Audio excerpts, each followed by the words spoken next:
Hey everyone, this is Pastor Frank coming to you from our youth room here. And I want to let everybody know that we're going to be starting a new blog type of video feed. Some people choose to call this a vlog, a video blog. And each week we'll be discussing some of the important elements of this previous week's message on Sunday nights. Um, I want to talk to you today about what was talked about last week. We're going to go a little bit more in depth in some of these messages and talk about some things that we may have missed or may have not touched upon the previous week. But this week we talked about changes, and I know I reflected on the Apostle Paul when we discussed these items such as change. Um, Change is something that is occurring in all our lives. There's nothing going to come in our lives that isn't going to be somewhat of a change or is going to change at some point in the life of that event, person, or whatever. The Apostle Paul experiences a lot of change in his life. If you just look at his, in particular, ministry, his in particular life, his reasoning for becoming who we now know him as, the Apostle Paul, was because of a change that happened in his life. He actually changed from being who he was, a sad Pharisee who was persecuting Christians. He was extremely counter Christianity at the time. He was not a fan of Jesus Christ or any one of his followers, and as a matter of fact, he was trying to kill them.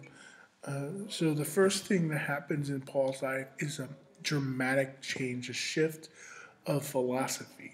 He goes from persecuting the church to being a part of the church, and that's a dramatic shift in someone's thoughts. And if we're going to be talking about change and talking about how change influences us, he's a really big person that we can talk about and see in the Bible that change is affected by his life. The Apostle Paul goes on to write a majority of what we find in the New Testament. He writes the books of Romans. He's an influential figure in the book of Acts. He's also an influential person in the life of Luke, who writes the book of Acts and the book of Luke.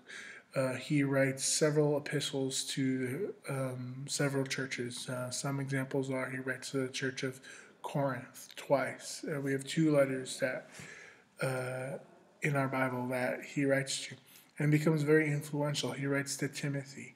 He writes to Titus. Some people say he writes the book of Hebrew, but for argument's sake, we're not going to even throw that in with one of the books that Paul wrote, because it is my belief and the belief of many scholars that would say that he did not write the book of Hebrews.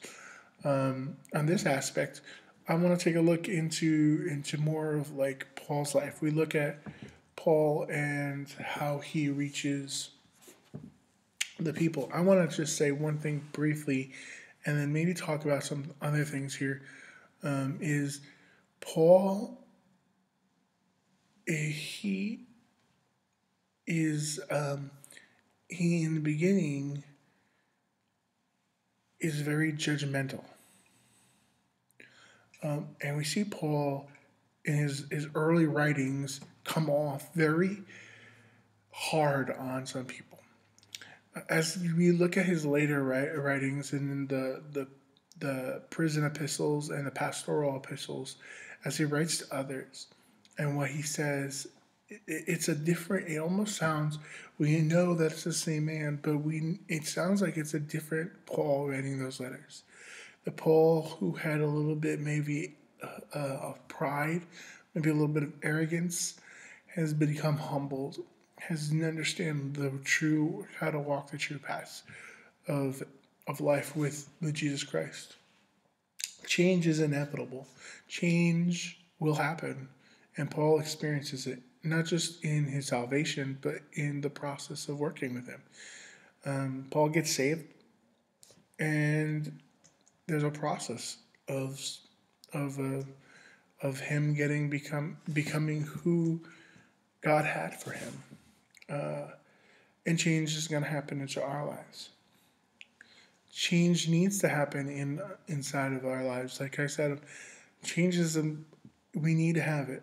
Whether you've been a Christian for 5 seconds or you've been a Christian for 5 years, we need to know that we need a change. Because, to be honest, if somebody has become a Christian or given their lives to the Lord 5 minutes ago, and you've been saved for however long you've been, saved, and say years, and you come to life in Christianity, and then they have this new person there, and he's just on fire for God, and you're kind of the same way you were when you were just a believer. You haven't grown, you haven't changed, you haven't allowed change to influence you. Change is out there, and it's going to try to move you. And I'm not saying that we need to change for the sake of change. I'm saying that we need to change sometimes because that's what needs to happen. A great example of this. How many of you guys have gone through your mom's old photo albums or dad's old photo albums and saw them wearing some of the most crazy clothes? Like, oh my gosh, my dad looks like a clown. I have. My dad looked like a clown.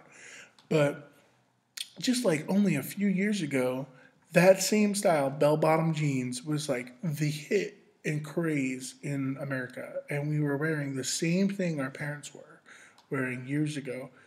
And am I saying that, oh, what goes around comes around? Yeah, sometimes. But I am saying is change happened then, and now I'm obviously there's not everybody here wearing bell-bottom jeans anymore. But just a few years ago, this was popular again, just like it was in the 70s with your parents. Change happens, and sometimes change happens for the good, and sometimes it's different. I mean, when someone dies, a change happens. I just wanted to let you guys know that change is as important in our lives. We don't need to run away from change because it is a vital part of our life. Just like the Apostle Paul allowed the change in his ministry, the change in the style, what he said, how he said it, to influence who he was when he died. If Paul would have been the same person he was when he fell off his horse on the road to Damascus, I don't think we would have majority of the books that Paul wrote. Partially because Paul was a different person when he died. Change is good. Change is not bad. The other thing I spoke about is making a difference in our culture. Once we have changed, we need to make a difference and become somebody who's a difference maker. I know some of you guys go to public school, some of you guys go to Christian school, some of you guys, are homeschooled or whatever. What we need to start working at in our lives is to be making differences in other people's lives. It doesn't matter how rich you are. It doesn't matter how popular you get if you don't make a difference in somebody else's life. Difference makers are very influential and influence others. Difference makers are written in history books. People who don't make a difference in other people's lives, no one remembers who they are because there's no one who wants to or no one there to remember who they are. If you want to make a difference, if you want to be known in your school where you're at, then you make a difference in someone's life. Make a difference in somebody's younger life. Make a difference in someone older's life. It doesn't matter. You need to make a difference. We need to start being difference makers. We need our lives to be changed. First of all, we can't make a difference without being changed ourselves. And then we gotta be the change for other people as well. And that's not forcing a belief system down their throat. That's believing who they are and who God has made them to be, and helping them understand who they are and who God's made them to be. And a lot of that times makes the biggest difference. It can make the difference between somebody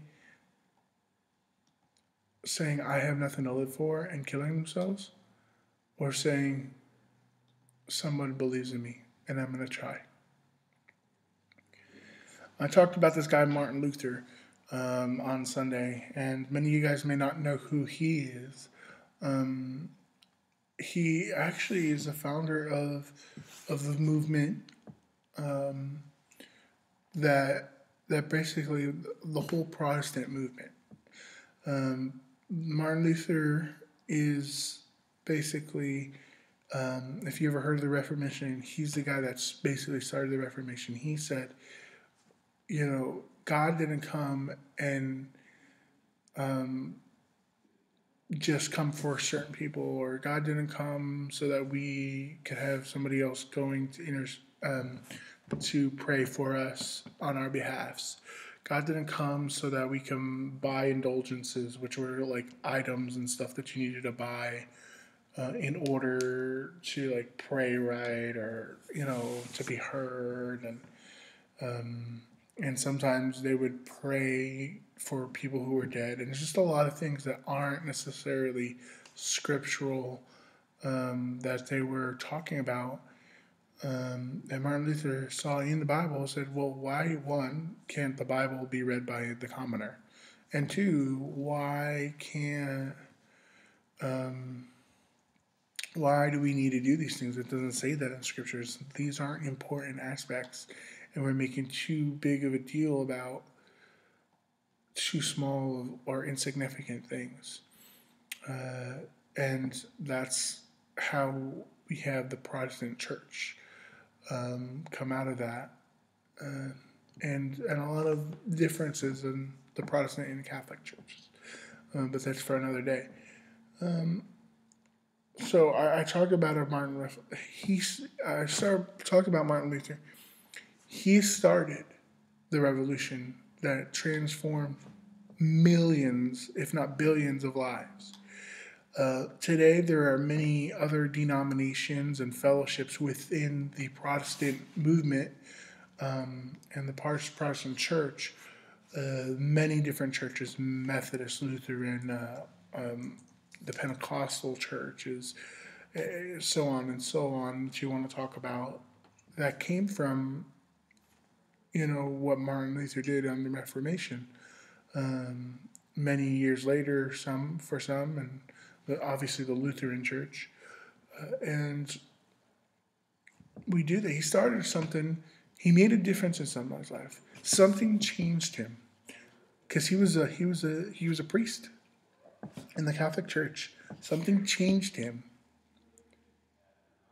Something caused him to make a difference, and he figured out that he needed to make a difference in people's lives. And then he started a reformation, or a revolution.